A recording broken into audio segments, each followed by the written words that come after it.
찬송가 151장 함께 찬양하시겠습니다.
목마른 자들아 다 내게로 오라 하시며 우리를 생수가 넘치는 곳으로 초청해 주신 하나님 감사합니다. 주님의 그 부르심에 응답하여 저희들이 감사와 찬송의 소리를 바라며 성전으로 올라왔습니다. 이 시간에는 우리로 하여금 세상의 걱정과 근심을 다 내려놓게 하시고 온전히 주님만 바라보며 예배하게 하옵소서. 강단에서 흘러나오는 생명수와 같은 말씀을 듣고 우리의 영혼이 소송되게 하여 주시고 우리 삶의 풍성한 열매가 맺히게 하여 주옵소서. 우리의 갈급한 마음과 주린 영혼에 영생의 물과 생명의 떡으로 채워 주시옵소서. 예수님의 이름으로 기원하옵나이다. 아멘. 나는 전능하신 아버지 하나님 천지의 창조주를 믿습니다. 나는 그의 유일하신 아들 우리 주 예수 그리스도를 믿습니다.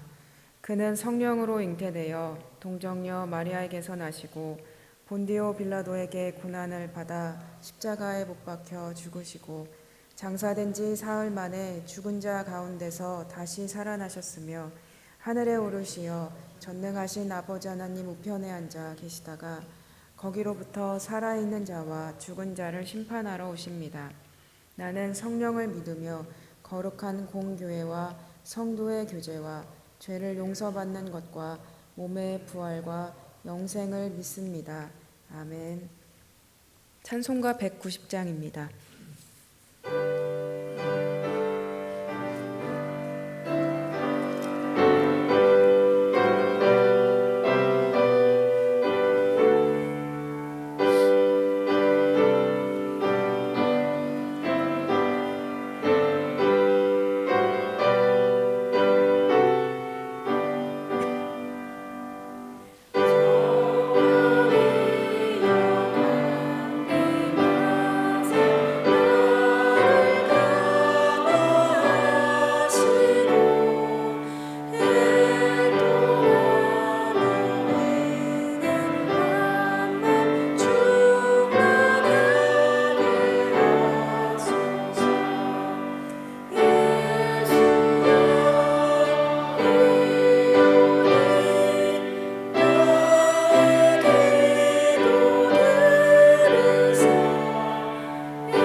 살아계신 사랑의 하나님 아버지, 저희를 사랑해 주셔서 감사합니다.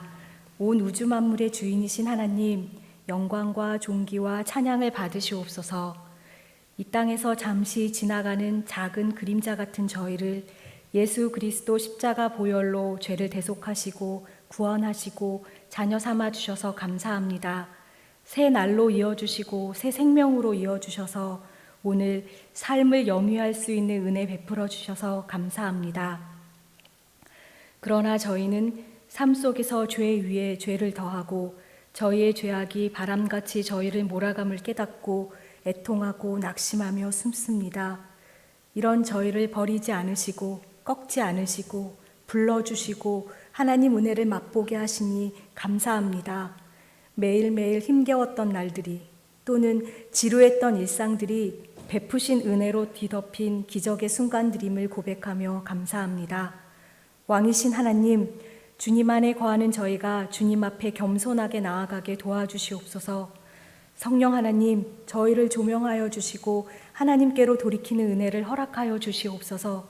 하나님 말씀 따라 순종하기로 마음을 정하고 고백하게 도와주시옵소서. 예배를 통해 하나님 은혜가 흘러가게 도와주시옵소서. 예수님이 기쁨의 근원이 되는 삶 살기를 도와주시옵소서. 하나님을 믿음으로 소망을 품게 하시고 알게 하신 사랑을 행하는 수고가 있게 하시옵소서. 성령의 법이 저희 안에 충만히 임하여 질서와 평강이 임하게 하시옵소서.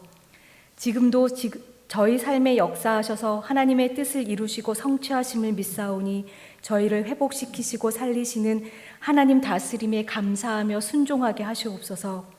노년기를 지나는 주의 자녀들 세월 앞에 무너지지 않게 지키시고 기쁨과 평안함으로 채워주시고 강건하게 하시옵소서. 자라나는 주의 자녀들 하나님 찾는 자녀들 되게 하시고 하나님 빠짐없이 꼭 만나주시고 찾아주시옵소서.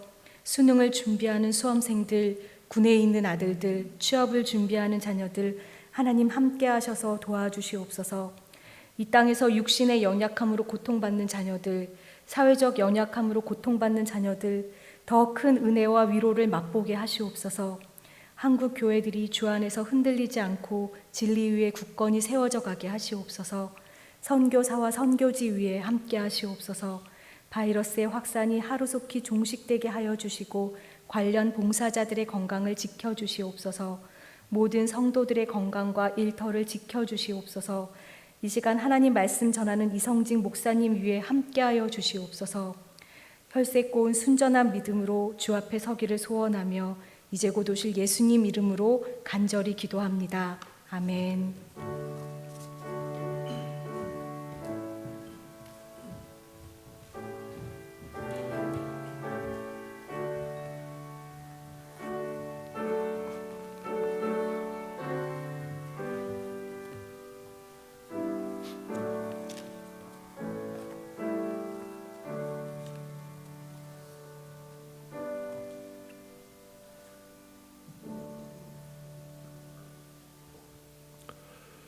하나님의 말씀은 에베소서 2장 1절에서 3절입니다.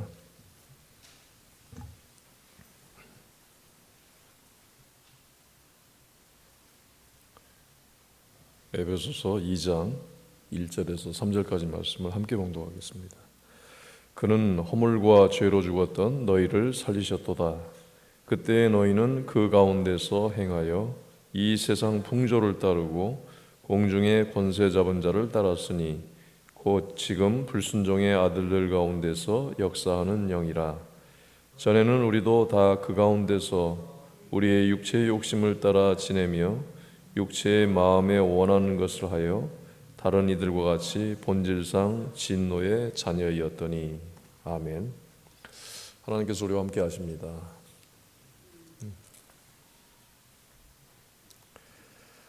인간은 원죄 가운데 태어나고 있습니다.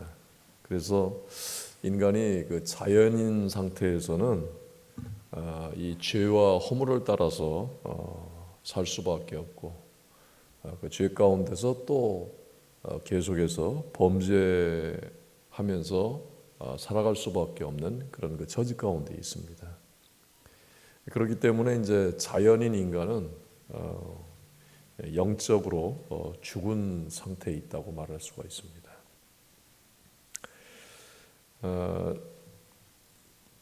이 죽음의 상태에 있었던 사람, 죽음의 상태에 있는 사람, 영적 죽음의 상태.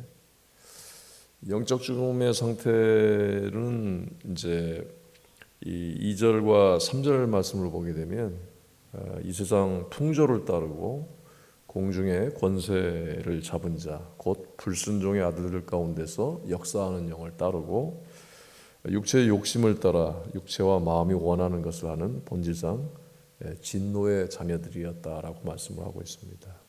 이것이 이제 바로 죄 가운데 있는 사람의 모습, 영적으로 죽은 상태에 있는 사람의 그 상태를 말하는데, 영적 죽음의 상태, 그러면 아주 흉악범들이나 막 도덕적으로 윤리적으로 문제가 아주 많은 사람들을 일단 생각하기가 쉬운데, 오늘 이 에베소서 1장 2절 말씀에는 그런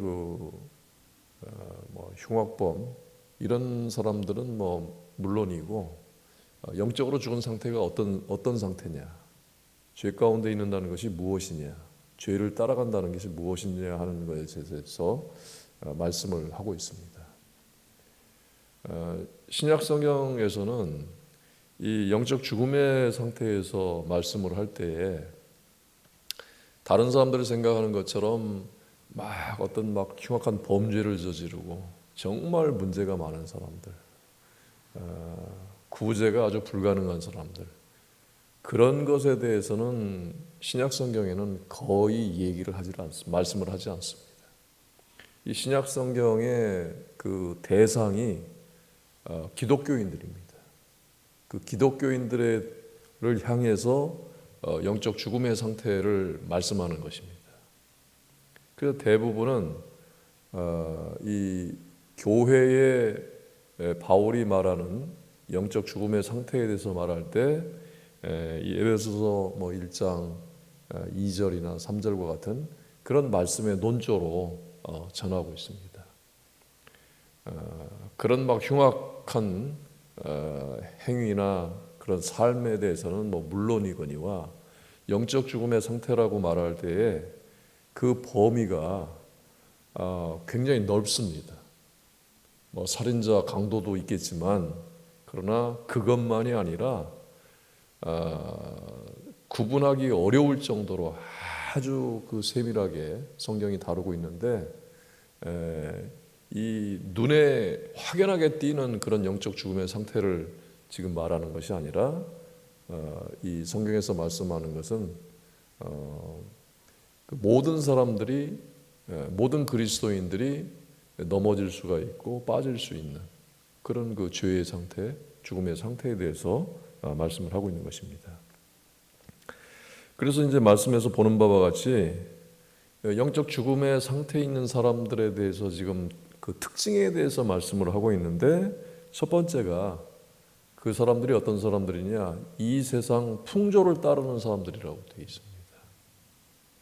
우리가 이 성경 말씀, 이 표현을 볼 때, 여러분 오늘 이제 설교 마지막 부분에 갔을 때 나는 어떤 세상 풍조를 따르고 있나 하는 것을 여러분들이 반드시 좀 생각을 해야 될 것입니다. 이 세상 풍조라고 이렇게 번역이 되어 있는데, 이 말은 이 세상의 시대라는 말을 의역을 해서 이 세상 풍조라고 그렇게 번역을 했습니다. 그래서 이 세상의 시대는 이제 이 에베소서에만 나오는 것이 아니라 요한일서 2장 16절에 이런 말씀이 있습니다. 이는 세상에 있는 모든 것이 육신의 정욕과 안목의 정욕과 이생의 자랑이니 다 아버지께로부터 온 것이 아니요 세상으로부터 온 것이라 라고 되어 있는데, 여기서는 이 세상의 시대가 안목의 정욕이라는 말로 표현이 되었습니다. 또 야고보서 3장 15절에서는 이러한 지혜는 위로부터 내려온 것이 아니요 땅 위의 것이요 정욕의 것이요 귀신의 것이니 이 구절에서는 땅 위의 것이라고 표현을 하고 있습니다. 구약 성경으로 거슬러 올라가면 창세기 3장 6절에 여자가 그 나무를 본즉 먹음직도 하고 보암직도 하고, 여기에서는 보암직도 하다라는 말로 표현이 되고 있습니다. 이 세상의 시대, 이 세상의 풍조와 다 연관이 있는 그런 표현들입니다. 창세기 3장 6절에서 보암직하다 하는 이 말은 이 사람의 눈이 추구하는 것, 보는 것을 추구하는 것을 말합니다. 이것은 이제 육체의 안목과 정욕에 사로잡혀 있는 허상을 보고 느끼는 것을 말합니다. 눈으로 보는 것에 따라 그 욕구, 욕망을 갖는 것을 말합니다. 마태복음 5장 28절에서 29절에 나는 너희에게 이르노니 음욕을 품고 여자를 보는 자마다 마음에 이미 간음하였느니라. 만일 내 오른눈이 너로 실족하게 하거든 빼어버리라. 내 백체 중 하나가 없어지고 온몸이 지옥에 던져지지 않는 것이 유익하다고 예수님께서 말씀을 하셨는데, 이렇게 우리가 눈으로 보는 것을 통해서 이런 그 죄악에 빠지지 않도록 예수님께서 경고를 하신 것입니다. 이 세상의 풍조가 갖고 있는 이 의미는 세상 가치관, 세상 가치관이 무슨 문제가 있느냐? 우리는 그냥 이 세상 가치관이라는 말도 그 흔히 사용하는 말인데, 이것에 대해서는 좀 상당히 추상적이고 포괄적인 그런 의미를 갖고 있습니다. 근데 세상적인 가치관이 뭐가 문제 있느냐? 이거를 구분하기 위해서는요, 하나님의 뜻, 하나님의 명령, 하나님의 진리, 이것과 비교를 하게 되면 금방 세상 가치관이 갖고 있는 의미가 무엇인지 알 수가 있습니다. 가치관, 세상 가치관, 문화도 마찬가지입니다. 세상 문화가 어떻게 흘러가고 있는지 이미 창세기에서부터 나오고 있어요. 시대의 흐름, 이런 것들은 오는 세상, 우리가 맞이하게 될 세상, 하나님의 나라, 다시 오실 예수 그리스도의 나라와는 정반대가 되는 것입니다.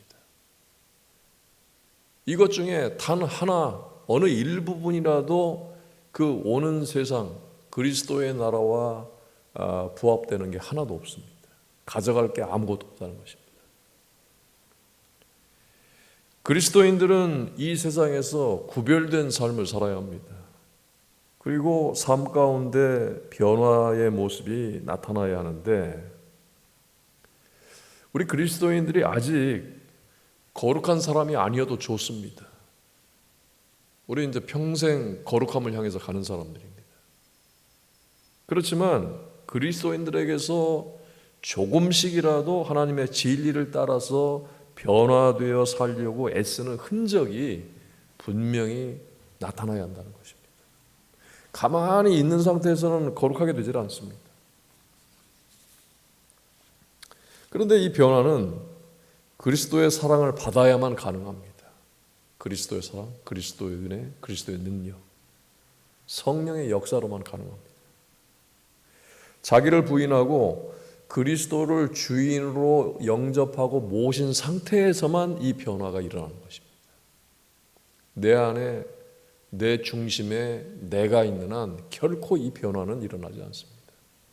세상적 기준이나 가치관으로 볼 때 뭐 좀 인격적인 것, 성품적인 것, 뭐 세상의 도덕적, 윤리적 관점에서는 좀 나아 보일 수는 있어요. 그러나 하나님 보시기에 하나님 차원의 변화는 있을 수가 없다는 것입니다.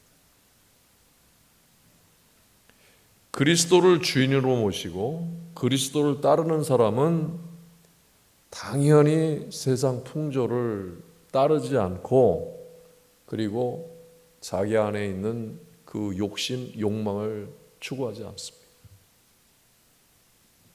그러나 그리스도인이 세상과 담을 쌓는 그것을 순수한 신앙이라고 생각하는 것은 그것도 오해이고 착각입니다.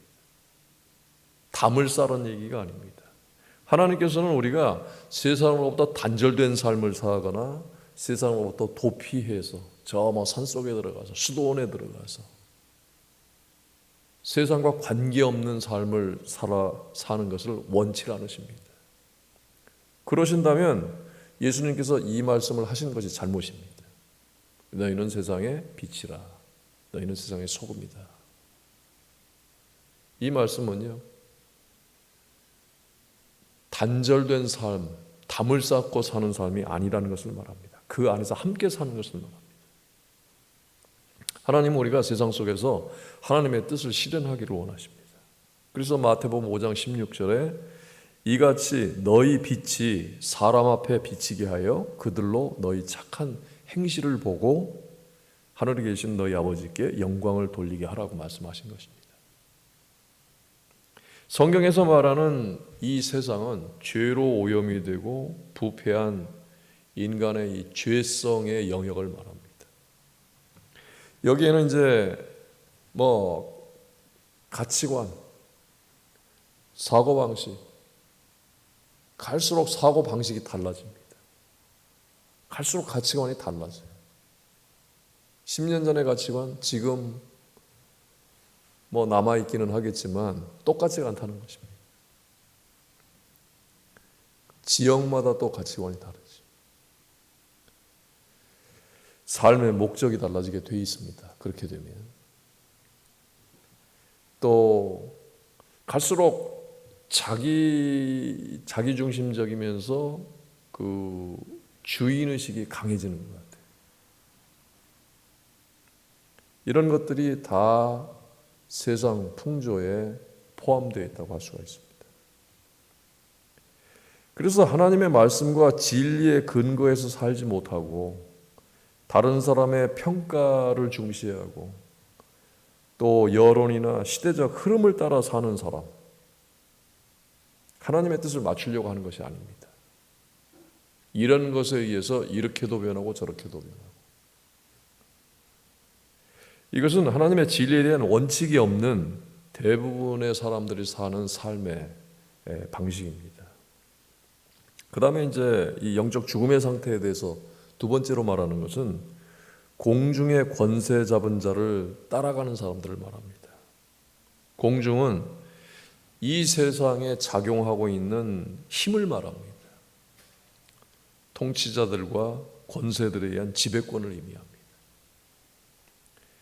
이에 대해서 요한일서 2장 16절에 이생의 자랑, 야고보서 3장 15절에는 귀신의 것이라고 이렇게 표현하고 있습니다. 하나님의 뜻을 따르는 사람들은 말씀을 통해, 성경 말씀을 통해서 하나님의 말씀을 듣고 그 하나님의 말씀을 따르는 것을 말합니다. 그런데 공중 권세를 잡은 자들을 따르는 것은 여기에는 온갖 것이 난무합니다. 결국 인간의 그 욕망을 중심으로 해서 그것을 표출하고 또 그것을 이루려고 하고 그런 것들입니다. 창세기 3장 6절에서는 지혜롭게 할 만큼 탐스럽기도 하다라고 하는 이 표현과 연관이 있습니다. 기독교인들은 이제 오랫동안 마귀에 대한 그 이미지를 아주 흉하고 뿔둔하고 무서운 모습으로 이렇게 생각을 해오는 경향이 있는데 과거에는 그런 모습으로 나타났을지 모르겠지만 지금 현대에 있어서 이 마귀의 이미지는요 대단히 인격적입니다. 그리고 지적입니다. 오늘날 기독교인들은 이런 그 마귀의 이런 존재를 인정하려고 하지 않습니다. 아주 수준이 낮은, 힘은 세지만 그런 흉악한 존재, 이런 정도로만 생각을 합니다. 그리고 세상이 흘러가는 것으로 그냥 세상이 흘러가는 것, 그냥 이렇게 흘러가는 것이겠지, 이렇게 단순하게 생각을 합니다. 이 세상의 목적이 어디인지, 이 결론이 어떻게 날 것인지에 대해서는 그냥 세상이 흘러가는 대로 흘러가겠지, 이런 정도로 생각을 한다는 것입니다. 공중 권세를 잡은 자를 따른다 했을 때 2절 말씀을 보게 되면 이렇게 되어 있어요. 지금 공중 권세 잡은 자를 따른다고 하는 것은 지금 불순종하는 백성들. 2절에 뭐라고 되어 있습니까? 공중 권세 잡은 자를 따랐으니 곧 지금 현재를 말하는 것입니다. 불순종의 아들들 가운데서 역사는 영이라 이렇게 되어 있습니다. 자, 그렇게 되면 마귀는 불신자들 사이에서 막 자유롭게 헤집고 다니면서 적극적으로 활동을 하게 되고 경계를 안 하면 도둑이 활기를 칠 수밖에 없는 거지. 그래서 그 나타나는 양상이 바로 이 세상 풍조라는 것입니다. 예수님을 죽은 자 가운데서 다시 살리신 하나님의 능력으로 우리를 죄 가운데서 다시 살리시는 역사와 같이 마귀가 하는 것은 정반대로 하는 것입니다. 산 자라도 어떻게 해서든지 죽게 만드는 것입니다.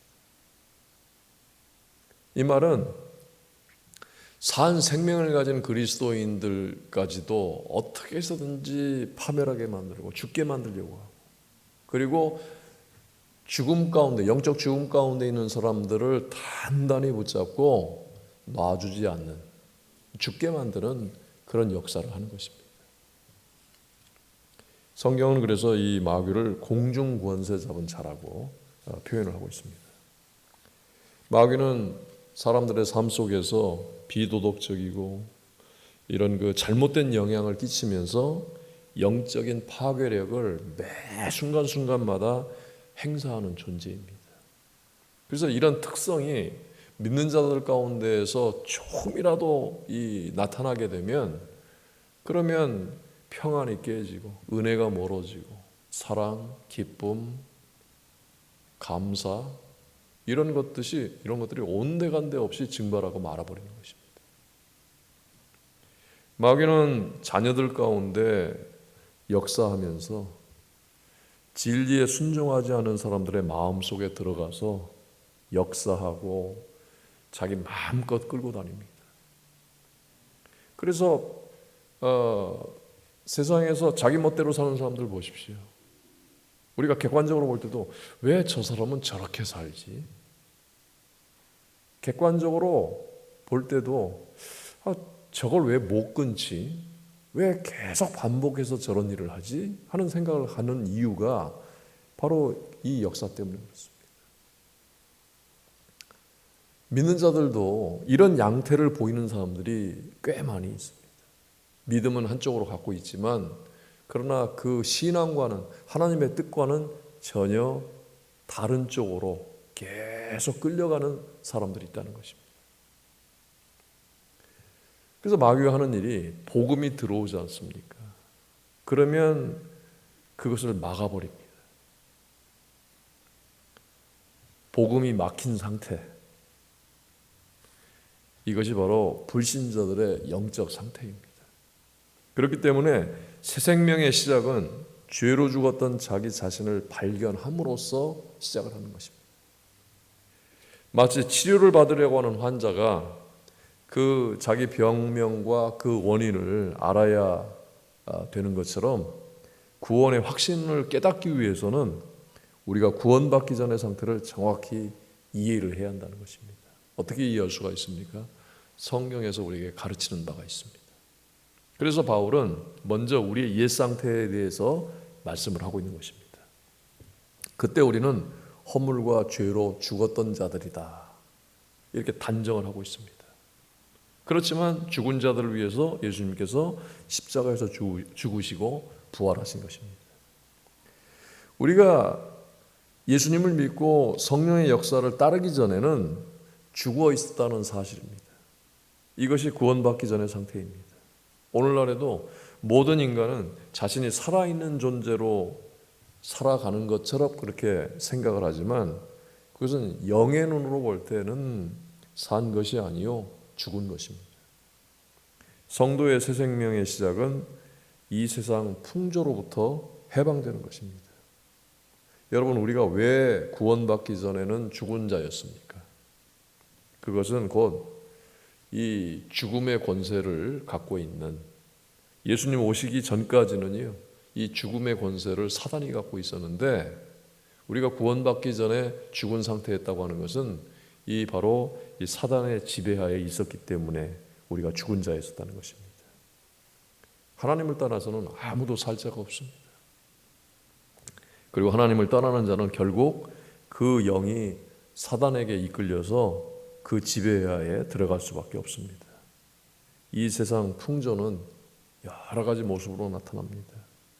온갖 거짓 신앙, 밖에서 말하는 범죄 행위는 물론이고, 이 기독교인들 안에서도 사입이라든지 이단이라든지 아니면 정통교회를 표방하는 그런 안에서도 거짓 신앙, 이 거짓 신앙이 오늘날 우리 이 시대에만 나타나는 것이 절대로 아닙니다. 바울이 그 목회를 하던 그 시대에 유대인들이 얼마나 많이 와서 이 복음을 방해했습니까? 이건 아주 오래된, 그 뿌리가 아주 오래된 것입니다. 거짓 신앙, 거짓 진리, 거짓 영의 활동을 말하는 것입니다.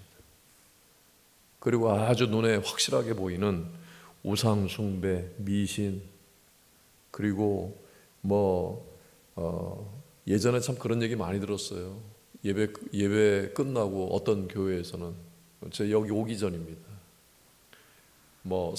저기 성남 이런 데 가면 무슨 점 보는 데가 있는데 몰려가 가지고 사주를 보고 관상을 보고 나를 잡는다나 이렇게 하는 그런 기독교인들이 있다는 얘기를 들어본 적이 있습니다. 새 생명을 가진 사람들, 그리고 이 새 생명을 유지하는 사람들, 이 새 생명이 영원토록 이어지는 성도들은 이런 세상 풍조를 끊어버리고 버려야만 합니다. 그 오염된 쓰레기통에다가 음식물이라든지 물건을 버리고 그걸 뒤져서 아깝다고 되찾을 사람은 없습니다. 모든 것이 무덤에 들어갔다가 나와야만 새 생명이 시작되는 것입니다. 자력으로는 무덤에서 나올 수가 없습니다. 예수님께서 이루신 일을 믿음으로써 모든 사람들이 무덤에서 나오게 되는 것입니다.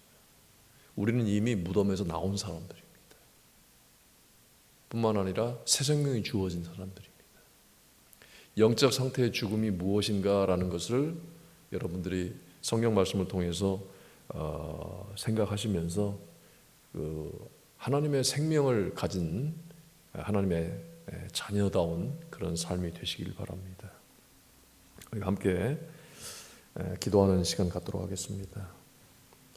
나는 하나님의 은혜가 끊이지 않고 충만하게 되기를 바랄 때에 내가 무엇을 하기를 바랍니까? 내가 아직 버리지 못한 이 세상 풍조가 있으면 그것이 무엇인지를 생각하면서 이 시간에 정리하는 기도를 하시기를 바랍니다. 함께 기도하겠습니다.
찬송가 288장입니다.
이 시간 다 함께 기도하실 때에 또 가정과 교회를 위해서 함께 기도해 주시고 또 주변 환우들을 위해서 함께 기도해 주시기 바랍니다. 또 특별히 또 얼마 남지 않은 수험생들을 위해서 우리 함께 기도해 주시고 마치시는 대로 돌아가시길 바랍니다.